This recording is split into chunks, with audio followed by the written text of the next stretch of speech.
Hello friends, स्वागत है इस चैनल पर।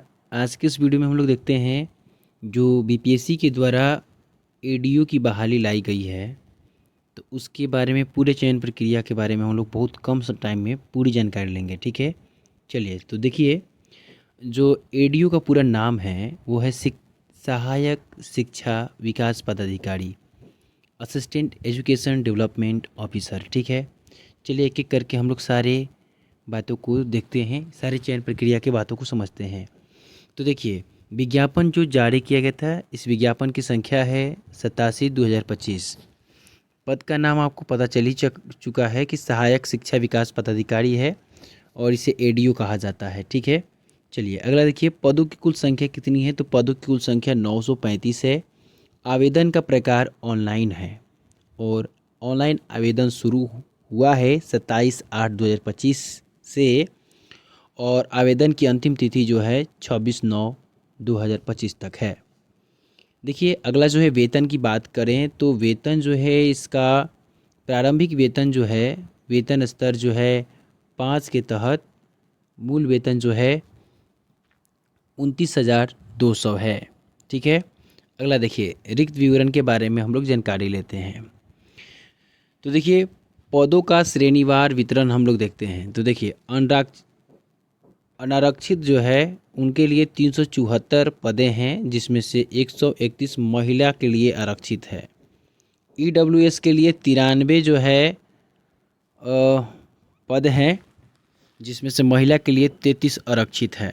ठीक है फ्रेंड्स, अगला देखिए, अनुसूचित जाति एससी के लिए जो है ध्यान देना है, 150 पद है, जिसमें महिला के लिए 53 आरक्षित है। अनुसूचित जनजाति, इसके लिए 10 पदें हैं, जिसमें महिला के लिए 4 आरक्षित है एसटी में। और ईबीसी के लिए देखिए 168 पदें हैं, जिसमें से महिला के लिए 59 आरक्षित है। पिछड़ा वर्ग के लिए जो है बीसी के लिए 112 पद है, जिसमें से 39 महिला के लिए आरक्षित है। ठीक है, और पिछड़े वर्ग की महिलाओं के लिए जो है बीसीएल के लिए जो है 28 है, इसमें कोई आरक्षण नहीं है।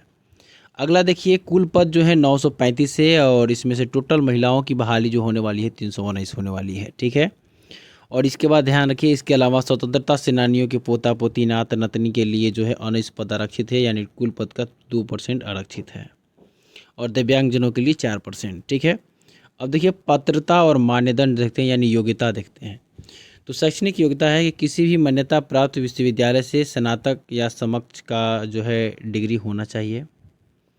आयु देखिए, आयु जो है, आयु सीमा याद रखिएगा कि आयु सीमा इसका जो है 1/8/2025 तक काउंट किया जाएगा। न्यूनतम आयु जो है 21 वर्ष, और अधिकतम जो है अनरिजर्व के लिए जो है, अनारक्षित के लिए जो है 37 वर्ष, और पिछड़ा वर्ग, अत्यंत पिछड़ा वर्ग के लिए पुरुष और महिला के लिए जो है 40 वर्ष। ठीक है, अगला देखिए, अनुसूचित जनजाति और जाति और जनजाति के लिए जो है SC ST के लिए जो है 42 वर्ष, और सरकारी सेवकों को 5 वर्ष की छूट, और दिव्यांगजनों को 10 वर्ष की छूट। ठीक है, और भूतपूर्व सैनिकों को 3 वर्ष की छूट उम्र में दी जाएगी। चलिए आगे हम लोग देखते हैं, चयन प्रक्रिया आप समझते हैं। तो देखिए, चयन प्रक्रिया के बारे में समझिए। तो देखिए, चयन जो है इसका लिखित परीक्षा के आधार पर होगा, इसमें कोई साक्षात्कार नहीं होगा, इंटरव्यू नहीं होगा। परीक्षा के 3 पत्र होंगे।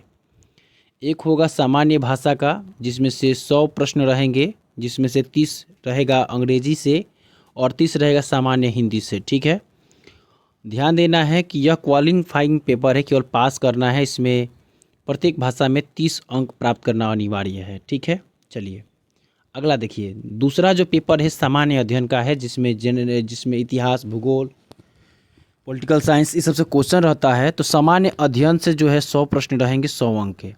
ठीक है, अब देखिए अगला प्रश्न है, तीसरा जो पत्र है वो है सामान्य योग्यता का।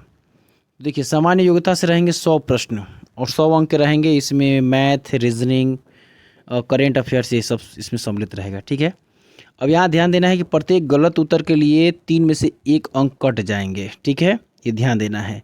लिखित परीक्षा के बाद दस्तावेज का सत्यापन होगा, और अंतिम मेधा सूची लिखित परीक्षा में प्राप्त अंकों के आधार पर तैयार की जाएगी। जो मेरिट लिस्ट तैयार किया जाएगा वो लिखित परीक्षा में प्राप्त अंकों के आधार पर किया जाएगा, ये आपको ध्यान रखना है।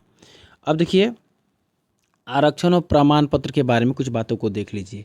आरक्षण का लाभ केवल बिहार राज्य के मूल निवासियों को मिलेगा। विवाहित महिलाओं का जाति अस्थायी निवास, ध्यान से समझिएगा, जाति अस्थायी निवास और क्रीमिलियर रहित प्रमाण पत्र उनके पिता के नाम और पते से निर्गत होना चाहिए, पति के नाम से नहीं। बहुत इंपॉर्टेंट है, याद रखिएगा। महिलाओं के लिए ऑनलाइन आवेदन करते समय सभी आवश्यक प्रमाण पत्र जैसे कि जाति, निवास, क्रीमिलियर रहित और EWS उपलब्ध होने चाहिए। ठीक है, सभी प्रमाण पत्र ऑनलाइन आवेदन की अंतिम तिथि जो है 26/9/2025 तक वैध है।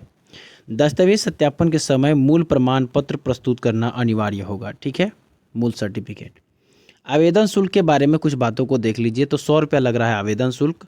आधार संख्या नहीं दिया जाएगा तो 200 रुपया लगेगा। ठीक है, अगला देखिए, अगला जो है शुल्क का भुगतान ऑनलाइन किया जाएगा। ठीक है, और आवेदन रद्द होने पर भुगतान की फीस वापस नहीं होगी।